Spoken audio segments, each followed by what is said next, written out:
Hello, my love. Hello. One of my first, well, not my first, but second interview in a series of interviewing amazing, transformative people here in the city of Boston and beyond.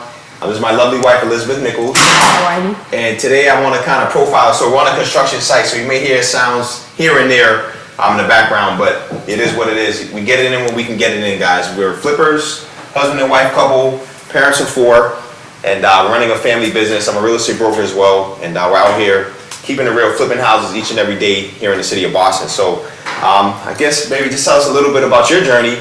Coming all the way from Mexico here to the United States, through college and everything else. Now you're a home flipper / AKA designer to me. I mean, I know you don't like people to call you designer because you're not formally trained, but I think training is one thing, but having the skill set's really another. And you obviously have that skill set, as you can see from this lovely kitchen we're sitting in right now, or standing in. And so from that perspective, just tell us a bit about your journey coming from Mexico here to the city of Boston and getting into the real estate game.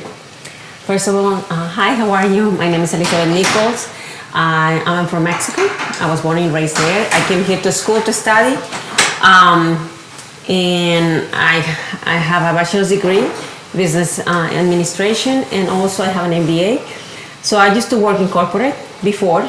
And one of the things that I was sitting one day in my desk, and I'm like, what am I doing here?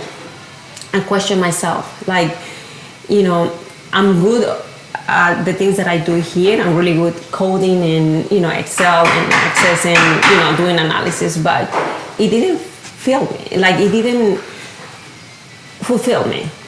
So then I was helping also my husband with the business, doing a lot of, selecting the sinks, selecting the cabinets, selecting the backsplash, and I started to like it. But before that, I used to work in a high-end furniture store, and I used to work with different designers and people as well. And it felt good. I used to like it because I was helping them. And I said, you know what? When I started helping my husband, I'm like, I really like doing this, and not because of the money. And that's when people think that this is about the money. For me, it's not about the money. For me, it's about transforming. You come here, you see a house that is in bad conditions, and you transform the neighborhood, you transform the place, and not just that, somebody's gonna come and live here, and they're gonna be happy. Mm-hmm. The people that are buying the house, they said to me, he's like, you put the soul into the house. It's like, it feels warm, it feels nice. And honestly, that one, when she said that to me, I was very happy. It felt good, and that's what it fulfills me. That's what I'm like, this is the reason that I do this, is because I want to see people start their new lives and a happy life here in these houses that we flip. And that's how I started the business, and now I love it. And I used to work in corporate. I left a year and a half. Yeah. But I used to help my husband, and now I'm doing it full time. And it wasn't easy. It wasn't easy. On both sides, I'm used to running the show, running the business, and obviously happy wife, happy life. She's coming into the business and figuring out our roles and how we're going to structure things to the point now where she pretty much is taking over the construction projects from start to finish. I pull the permits. I'm a licensed contractor. She's my GC on the job, my manager each and every day. That speaks to women's empowerment in construction, guys. Don't think you can't do it just because you're a woman. At the end of the day, all these old stereotypes we hear. But I definitely wanted you to speak a little bit about that, actually, being a woman in construction and managing guys on the job. Obviously, you speak Spanish, you speak Portuguese and English, which makes it a huge advantage. But at the same time, I know that there are stereotypes about, men on the construction job being more macho and all those types of things. How have you dealt with that? It was hard. I'm not gonna lie. I used to cry, because they don't respect you. You go and get the permits and they start screaming at you. And honestly, you have to put your ground. You have to put your foot down. You're not gonna scream at me. You scream back, and you have to tell them, you know what? You wanted to talk to DGC? Well, I'm the owner. If you don't like it, if you don't want to talk to me, let me talk to your supervisor, because I'm not leaving until I talk to somebody. You want the house to get done, you need to talk to me. And I think that they try to intimidate me, and I don't let anybody to do that. I'm like, you will see who I am, and I just show them what we can do. And I think that you have to prove yourself, not just with inspector, but also with the people that work for you as well. Because you come and just like, oh no, I talk to your husband. I'm saying, no, this is my business too. Right. It's not my husband. This is my business. I'm the owner. You don't want to talk to you, you can leave. And that's how I start. You have to set the tone and the expectations that you want from everybody. If they don't fulfill those expectations, they can leave. You can find more people. And that's what I did. I went, I find new people, I bring them to the business, and they respect me, they like me, and that's how I started. It was not easy. It was a struggle. And to be honest, I used to cry because it was not easy. But I think that as a woman, you have to have the capacity, the mental strength to say, yes, I can do it. And nobody's gonna stop me. Like, I loved what I do, and I'm gonna keep pushing, and doing more of these transformations for families and for people, and also for neighborhood. Excellent, great answer. And I can attest to it as fact, and I really did my best to support you in that by giving you a place Correct. with our guys. They still try to come to me, hey, Rob this, Rob that. Don't talk to me, talk to my wife, and I think that's important with business structure as you transition, because it was new for me having you on board as well. And once I figured that out, I'm like, you know what, I got a very strong, capable woman here who wants to take it all. I'm like, let me give it to her. And when the guys call me, I just said, talk to her. I'm no longer handling the day-to-day management of the jobs, and it's worked out really well. I think we kind of hit our stride on that side of the business. So yeah, no, that's great. I love it. I hire a lot of people. I hire new people. And, yeah, that's also a huge factor. And people respect me. They respect I come out with ideas, and I used to be frustrated, mad, and I'm like, you know what, it's construction. Anything can be fixed. And little things, I'm like, and I can show you an example. For example, this here, it's, if you see, I'm like, the guy says like, oh, we can't do this because it's gonna show. I'm like, you know what, just put one piece all the way on that way you can, it's all similar and more symmetric. And he's like, okay. So just things like that come up, Design is the details, guys. So it's just Design a lot of details. A lot of things can happen, but I mean, frustration is not gonna get you anywhere. The other thing that they did, and I was very upset about it, the crack, the cords. And I called my guy and said, what we can do. You have to be quick and think quick and, respond. And having good people helps. Correct. Yeah, having a good people having help. great They people, come. They superstars. say it's like they come. Right. We can do this, and we communicate well. And that's the thing that for me it works. So I know my people, what they're capable, and they are very. They're really good of the things that they do. My painters, my carpenters, my floor guys, and it's working well for me. One question I want to ask, and I mean, this is just for everyone listening and everybody watching. How did you develop your eye for design? And I asked that question specifically because I think there are a lot of people who want to have an eye for design. And I know some people feel like they're born with it, but is there any advice you can give someone to start trying to develop that ability?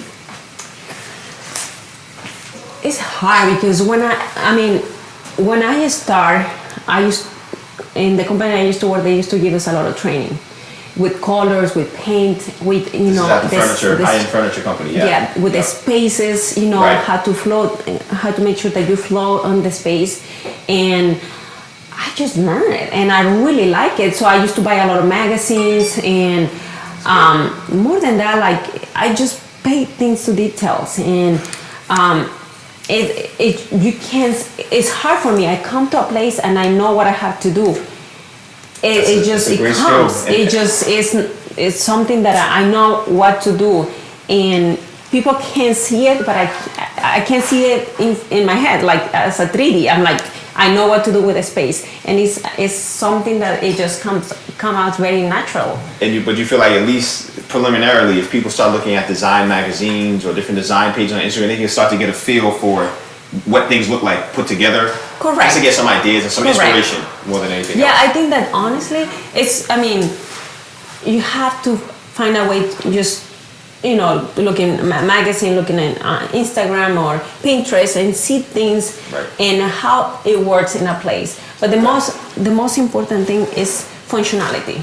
Yep. You know, create a space, like this space. You know, as I say, it was a door here, it was another door there, it was closer. I'm like, let's open it up. You know, they close the walls to have more counter space, and also even that fridge, the counter depth. Right. It makes a difference. Just to have plenty of space to walk around and still create an environment like everything flows.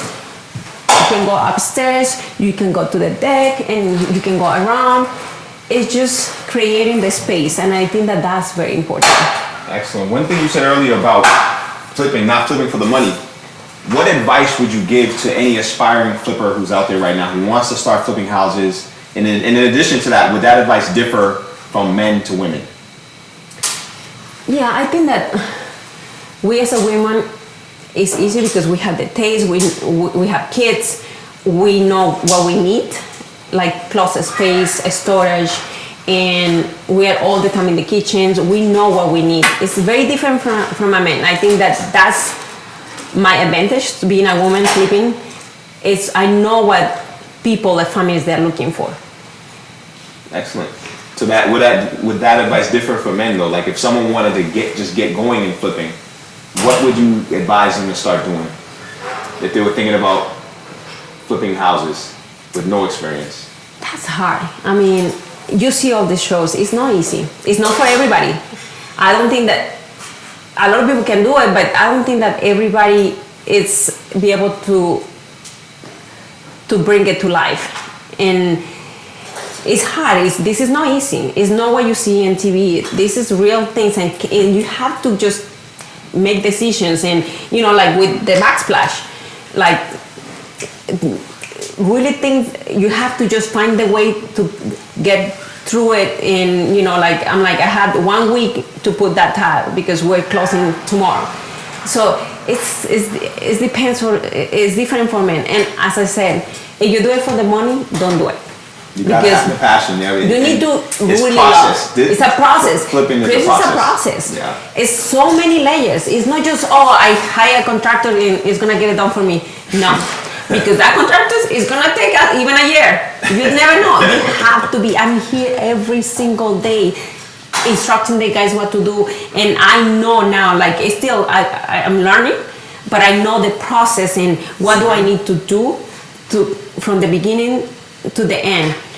But it's still, you learn every day. You learn something from the guys or from the job. I think the key that you mentioned is process. Like be process oriented. If you're thinking about flipping properties, it's not something where you want to come in just for the money.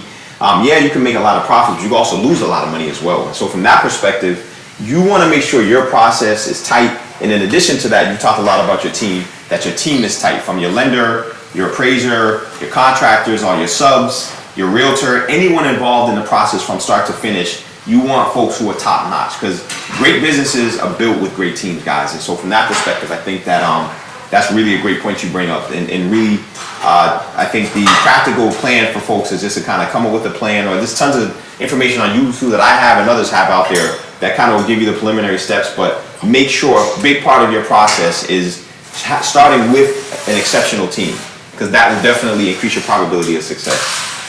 So I definitely agree with you on that. The other question I wanted to ask, relative to just overall lifestyle, you're a mother of 4, you know, a working woman as well. It's a busy lifestyle. How do you balance it all? Like, what advice would you give the folks to just balance it each and every day? I'm a very structured person. I'm every hour, every minute of my life is like I'm very with my schedule. I'm very tight with my schedule, to make sure that I do what I love, but I still, you know, take care of my kids and eat healthy and have time for myself. So what I love about, you know, having your own business is you have the flexibility. I can go to the gym in the morning, I can go to the gym in the afternoon. It doesn't matter what time, but I think that one of the things that I love to do is exercise. I love working out. I've been doing it for so many years. I do boxing too. I love boxing. Just don't practice on me. That's how you keep your sanity, huh? It's a lot to do. And you have to have something. And the other one is shopping. I really love shopping. right, honey? Let's sell some houses first. I don't want to talk about It's that. it's just even just walking around It's and easy just it's easy window to spend shopping. it. It's good. Yo, But I like window shopping. That's cool. That sounds good to me. no, but I like think that that plan. you have to have that balance, and I think that I wouldn't be a good mother or a great wife or mother, but if Or I businesswoman. if I didn't have the balance. Sometimes It's hard. I'm running all the Yeah. time, and you have to take those 30 minutes to do something that you like, and I think that that's my best the advice that I give to people. Excellent. No, I appreciate it. And It's real. It keeps us Yes. still together. After it will be 12 years this month. 12 years. This month married. Yep. So It feels like 30. crazy. Yeah. I don't know if that's good or bad. It's good. It's good. 30 years, huh? I mean, all crammed into 12. Everything happens so fast, like a and journey. that's the thing. You don't think it. Just focus on your goals. Focus on the things that you want to achieve, and do it. Don't. You have to be able to just have your goals and just do it. Like nobody can stop you, and have a strong mind. Like you have to have a strong mind, and this is what I'm gonna do. And all the times it's like, what is my year? What is gonna be in 6 months? What is gonna be in a quarter? What is my goals this year? What is my goal this quarter? What is my goal this month? What I'm gonna achieve in 3 weeks?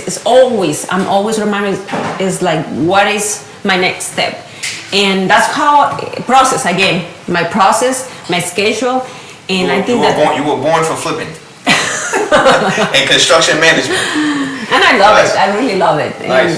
And it's if you do it for the money, don't do it.